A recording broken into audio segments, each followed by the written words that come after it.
अंतरवलीतच 29 ऑगस्टला आमरण उपोषण होणार आहे. परंतु मुंबईच्या बांधवांना असं सांगण्यात आलं होतं की अर्ज फक्त देऊन ठेवा, तारखेचा नाही. 29 तारखेच्या नंतर हे मुदत म्हणजे कधीही आम्ही येऊ शकतो. त्याचा अर्थ असा असं की क्लिअर सांगून टाकतो. म्हणजे आडवं उभं नको. कारण मी कधीच डाव टाकला तर कधीच खोटं सांगत नाही. 10-20 दिवस अंतरवालीत आमरण उपोषण करायचंय. 10-20 दिवसाचं आमरण उपोषण करून बी सरकारनं जर प्रश्न नाही सोडला तर तसंच मुंबईला निघायचं म्हणून ते दिलेलं निवेदन आहे. परंतु ती 29 तारीख बहुतेक त्याच्यावरती टाकण्यात आली. असं काहीतरी मी ऐकलंय कालच आता. तसं सांगण्यात आलेलं नव्हतं. बांधवांना सांगितलं होतं की 29 ऑगस्टला अंतरवालीतच उपोषण होणार आहे. पण 10-20 दिवसही उपोषण करून जर सरकार दखल घेणार नसलं तर आपल्याला मुंबईकडे निघायचं. त्या दृष्टिकोनातून ते दिलेलं आहे. काही कोणाला जर वाटत असेल बाबा की आमचं निवेदन दिलंय म्हणून तुम्ही दिलंय तर मग आम्हाला आधी परवानगी द्या, पहिलं प्राधान्य आम्हाला द्या.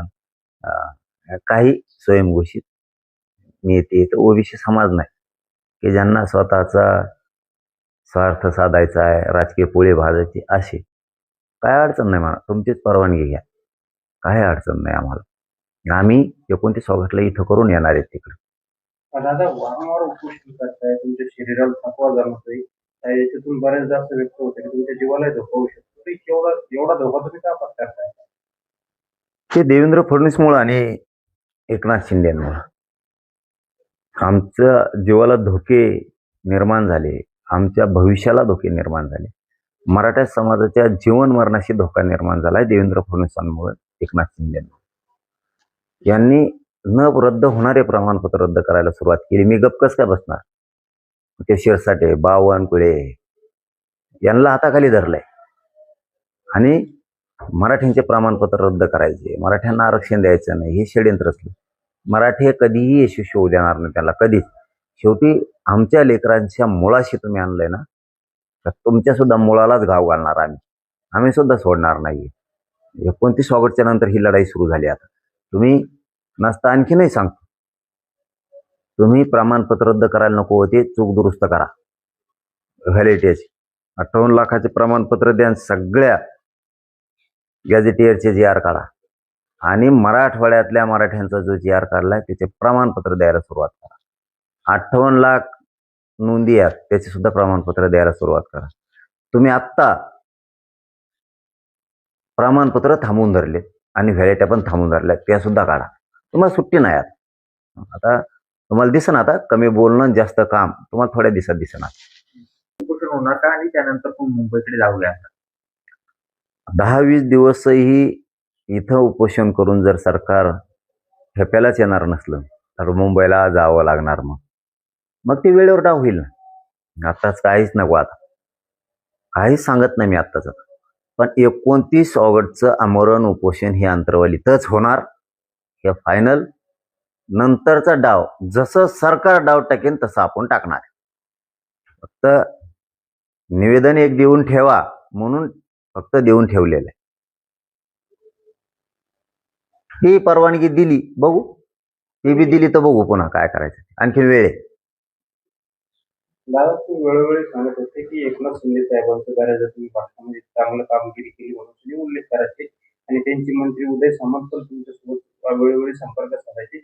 मग अशात उदय सामंतांनी तुमच्यासोबत संपर्क साधला तर एकनाथ शिंदे साहेबांकडून केले काय असतं बघा, एकनाथ शिंदे साहेबाला एवढा मोठा पक्ष चालवायचा, राज्य चालवायचं, तर कंट्रोल असला पाहिजे आपल्या मंत्र्यांवरती, आमदारांवर. शिरसाट जाणून बुजून मराठ्यांचे प्रमाणपत्र रद्द करतोय आणि शिंदे साहेब संपायला लागलेत, मराठी त्यांच्या पक्षापासून तुटायला लागलेत, तरीही तो प्रमाणपत्र येत नाही. इतका आडमुठा आहे त्याचं. आडमुठं धोरण शिंदे साहेबाच्या नरड्याला लागणार आहे आणि ती आम्ही लावणार आहे. तो आडमुठा वागतो ना, तो शिंदेला मोजित नाही ना, तो कोणालाच मोजित नाही ना. त्याचा अर्थ असा आहे, कारण प्रमाणपत्र रद्द केलेत आणि एका शिरसाटमुळे जर एवढं वाटोळं व्हायला लागलं तर शिंदेला कळत नाही का? याचा अर्थ तुमच्या दोघांची मिली बघत आहे, शिंदेची शिरसाटची. तुम्ही जाणून बुजून दोघं जण रद्द करताय. शिंदेची मिली बघत नसती तर शिंदेने सांगितलं असतं तुझ्यामुळं राज्यातला मराठ्यांचा रोष माझ्या अंगावर यायला लागलाय, तू ते प्रमाणपत्र का रद्द केले. ठीक आहे ना, यांचे मंत्रीपद आहे म्हणून आडमोठ्या भूमिकेत ना, 29 नंतर आम्ही सुद्धा आडमोठ्या भूमिकेत येणार आहेत.